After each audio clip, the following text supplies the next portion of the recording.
हम अनंत चतुर्दशी की पावन कथा सुनाते हैं, हम कथा सुनाते हैं। इस दिन श्री नारायण प्रभु जी पूजे जाते हैं, हम कथा सुनाते हैं। हम अनंत चतुर्दशी की पावन कथा सुनाते हैं।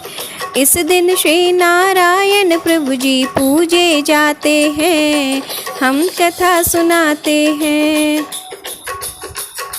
नमो नमो श्री विष्णु जी, तुम हो जग पालनहार। मात पिता है विष्णु तुम्हें तारनहार।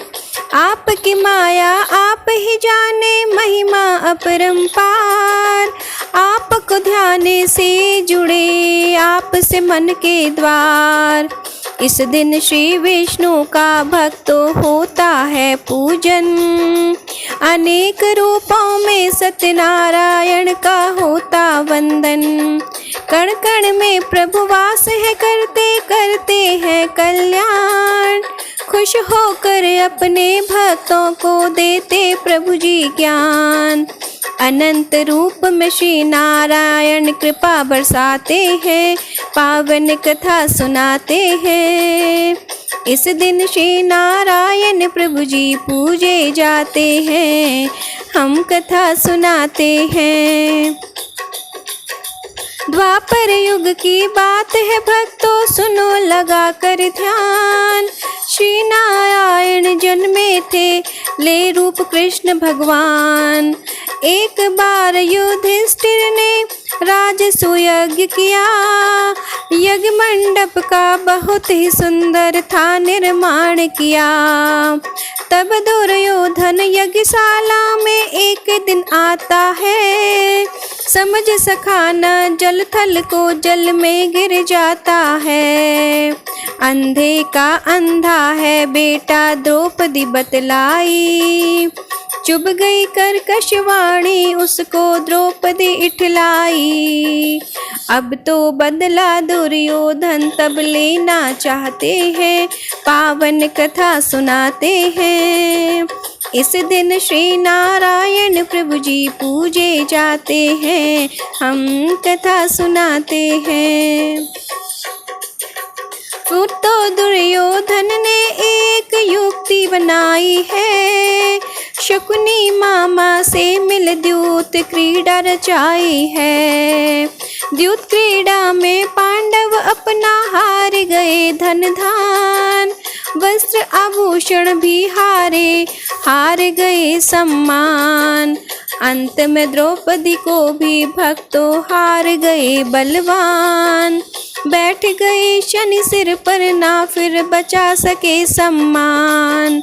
फिर तो प्रतिज्ञा के अनुरूप पांडव वन आए।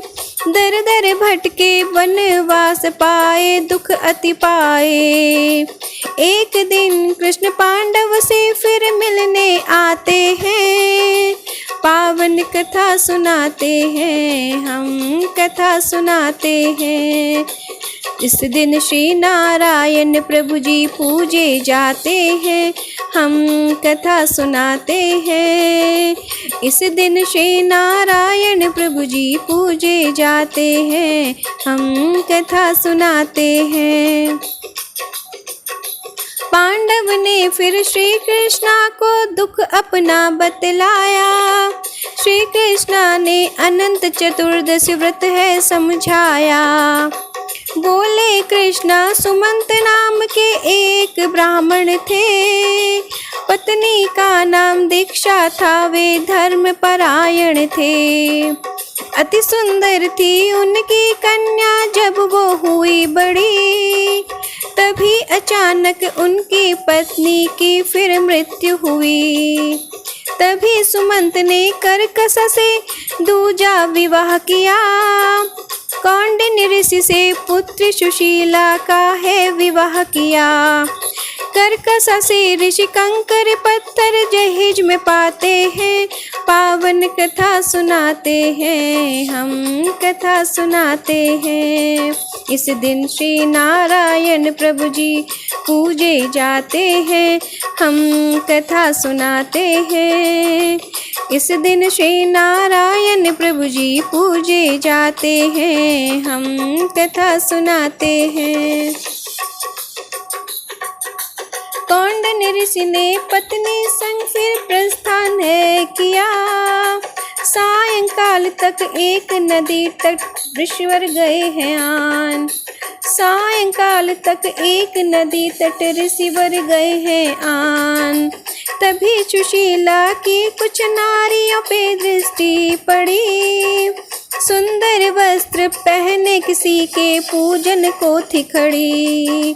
फिर तो सुशीला ने जाकर है मन की बात कही, समझ गई है अनंत व्रत को बोले यह सही।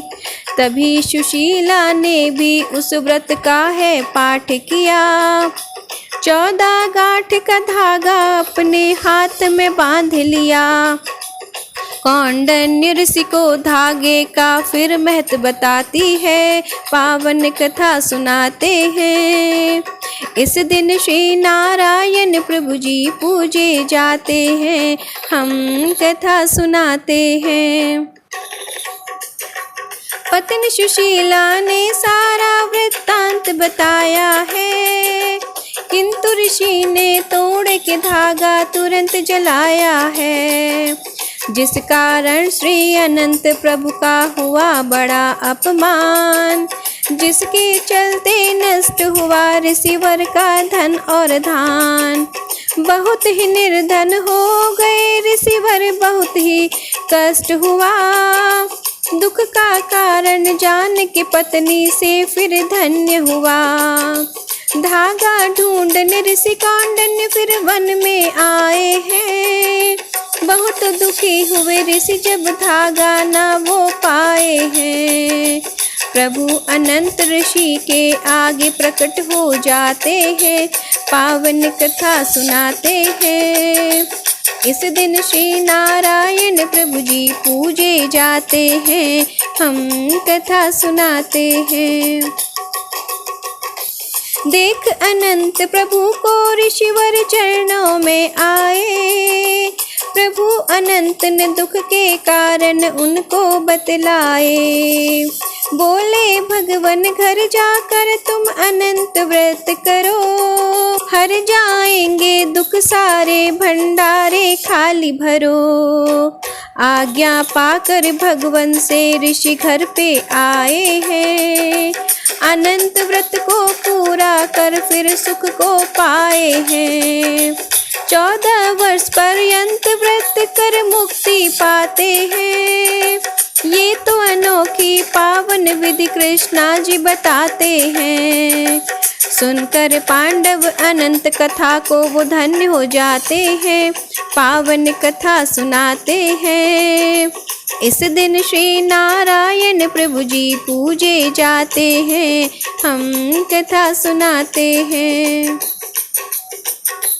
फिर तो इस व्रत को युधिष्ठिर ने है पूर्ण किया, व्रत को करते करते सारे दुखों को दूर किया। महाभारत का युद्ध कर पांडव धन्य हुए, चिर काल तक किया राज संपूर्ण संपन्न हुए। जिसने भी इस व्रत को भक्तों तन मन से ध्याया, कट गई सारी विपदा फिर ना संकट है छाया। कविता ने अनंत चतुर्दशी व्रत कथा सुनाई है, हम तो भक्तों अनंत देव को शीश झुकाते हैं, हम कथा सुनाते हैं। इस दिन श्री नारायण प्रभु जी पूजे जाते हैं, हम कथा सुनाते हैं। इस दिन श्री नारायण प्रभु जी पूजे जाते हैं, हम कथा सुनाते हैं, हम कथा सुनाते हैं।